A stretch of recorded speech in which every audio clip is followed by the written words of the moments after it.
Assalamualaikum warahmatullahi wabarakatuh. Indonesia kita sangat kaya. Salah satu di antaranya adalah kekayaan budaya. Yang akan saya bahas pada kesempatan kali ini adalah tentang uga yang terdapat di dalam masyarakat Sunda. Salah satu tradisi lisan yang berkembang di tengah-tengah masyarakat Sunda adalah adanya uga yang secara etimologi berarti ramalan atau bersinonim dengan kata cacandran. Sementara itu, di dalam masyarakat Jawa ada yang disebut dengan jongko atau pralambang. Seperti yang sudah tidak asing, ada tentang jongko Joyoboyo atau pralambang atau ramalan yang dikeluarkan oleh Ronggowarsito.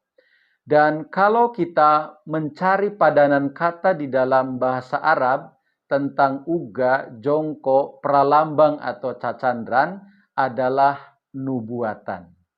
Hadirin pemirsa yang berbahagia, uga sejatinya merupakan memori kolektif dari sebuah masyarakat sebagai hasil dari kecerdasan membaca situasi yang ada.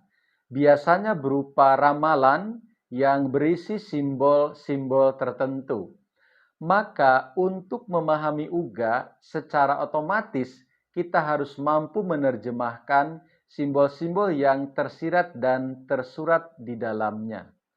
Uga berfungsi sebagai prediksi tentang kejadian di masa yang akan datang, sekaligus sebagai antisipasi dini agar manusia mampu menghadapi tantangan zaman di masa yang akan datang. Berikut ini adalah dua contoh tentang uga. Yang pertama, Sunda Nanjung, lamun pulung turun tiga lunggung. Yang kedua, contoh uga yang ada di dalam masyarakat Banten, Nagara Kartaraharja, lamun lebak cawene geus kapanggih. Nah, coba kita akan membahas salah satu dari dua uga ini. Yang pertama yaitu Sunda Nanjung, lamun pulung turun tiga lunggung. Artinya secara letterlek adalah Sunda akan berjaya ketika pulung sudah turun dari Galunggung. Untuk memahami hal ini, mari kita kupas secara lebih detail.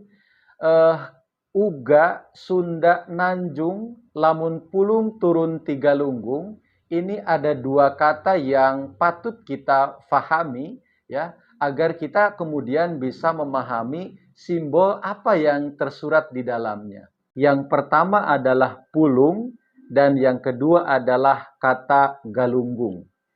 Masyarakat Sunda memahami pulung sebagai sebuah cahaya yang berwarna biru kehijauan turun dari langit sebagai pertanda membawa kabar suka.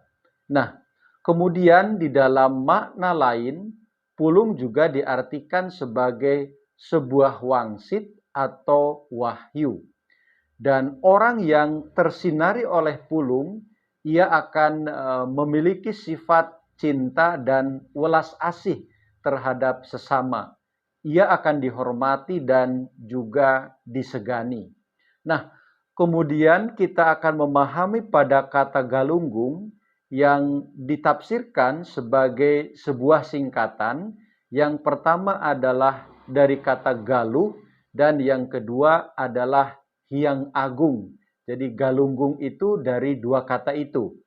Dan untuk memahami kata ini, kita akan mengambil saripati makna yang telah disampaikan oleh Dr. Haji Yat Rospia Brata.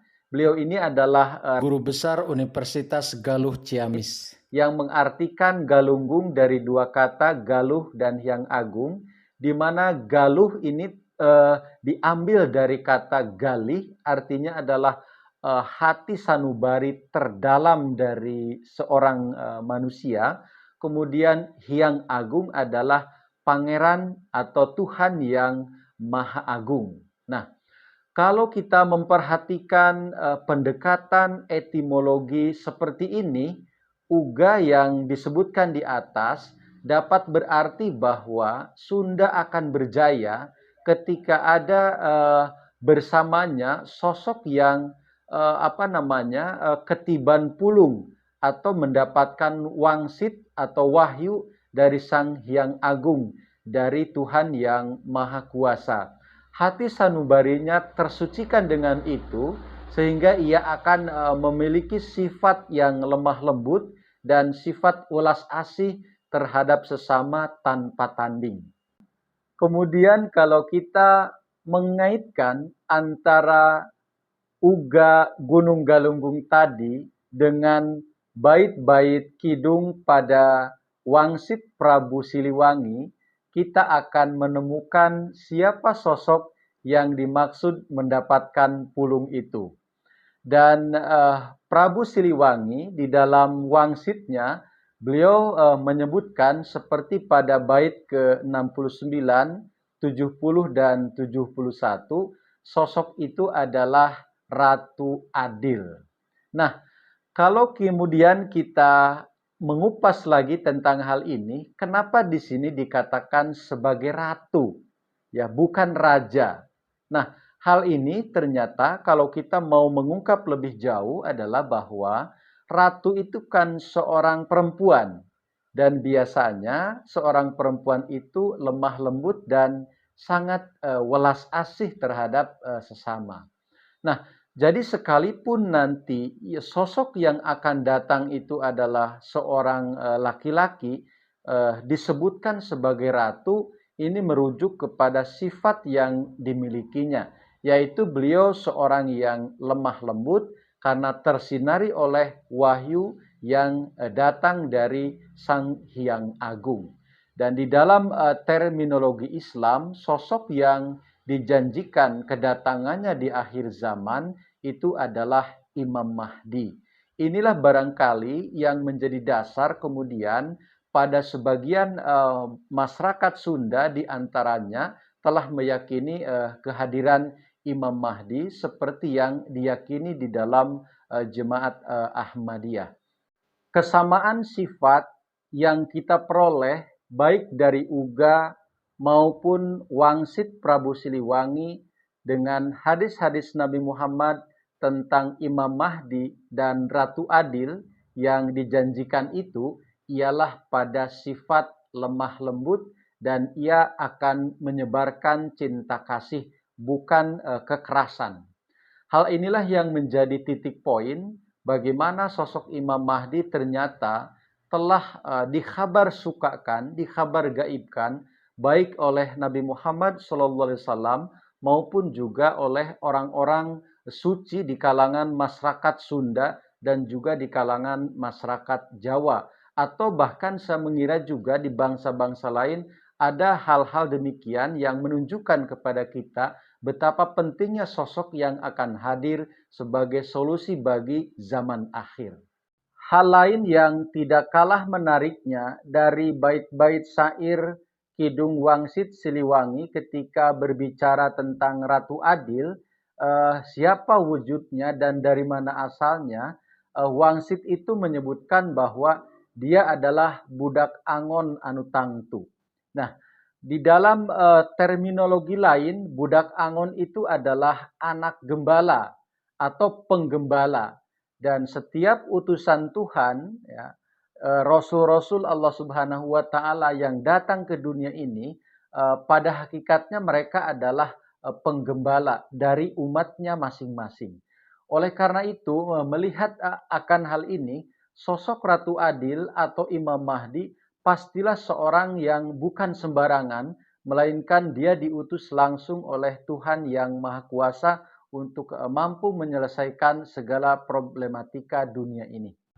Saya kira inilah yang dapat saya kemukakan sebagai bentuk kekaguman akan kecerdasan leluhur kita dan kesucian batin mereka, sehingga bisa menangkap sinyal-sinyal ilahiyah yang kemudian mereka ingin mewariskannya kepada kita, sehingga kemudian mereka merangkainya dalam kata-kata yang penuh dengan siloka. Nah, siloka ini sebuah singkatan silo kalau belum dibuka. Akan tetapi kalau kita mampu membukanya, maka akan menjadi jelas kepada kita apa yang mereka pesankan kepada kita semua. Mudah-mudahan kita semua mendapatkan bimbingan dan petunjuk dari Allah Subhanahu wa taala sehingga kita bisa mengenali siapapun utusan yang datang dari Allah Subhanahu wa taala dengan benar. Terima kasih. Assalamualaikum warahmatullahi wabarakatuh.